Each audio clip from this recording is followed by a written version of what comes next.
सांगलीच्या चांदोली धरणामधून सध्या 16,385 क्युसेक पाण्याचा विसर्ग सुरू आहे आणि त्यामुळे धरणाच्या दरवाजामधून बाहेर पडणारं पाणी नदीपात्रामध्ये जाऊन मिळतंय। चांदोली धरण पाणलोट क्षेत्रासह तालुक्यामध्ये पावसाने काहीशी उसंत घेतली आहे। मात्र चांदोली धरणामधून सुरू असलेल्या 16,385 क्युसेक प्रतिसेकंद विसर्गामुळे वारणा आणि मुरणा नदीकाठावरील 21 गावांना फटका बसलेला आहे।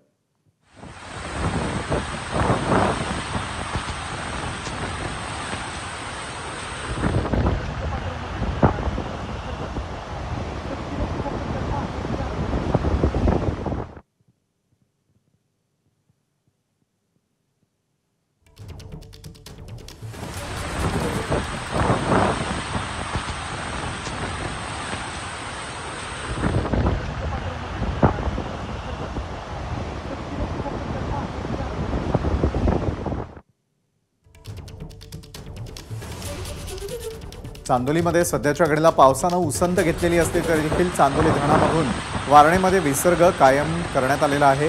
विसर्ग केल्यामुळे नदीकाठच्या गावांना सतर्कतेचा इशारा दिला गेलेला आहे। मात्र पाण्याचा प्रवाह इतक्या मोठ्या प्रमाणात आहे ते आपण या दृश्यांच्या माध्यमातून पाहतोय, कारण झालेल्या जबरदस्त पावसानंतर वाढलेली पाण्याची पातळी ही संतुलित करण्यासाठी आणि त्यानंतर पुन्हा एकदा धरणामधून वारणेमध्ये विसर्ग कायम करण्यात आलेला आहे।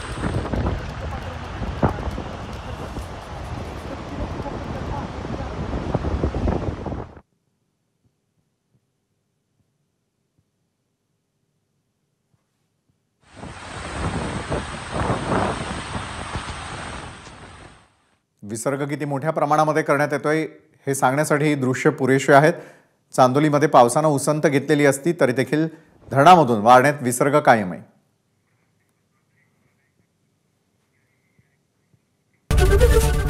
एबीपी माझा, उघडा डोळे बघा नीट।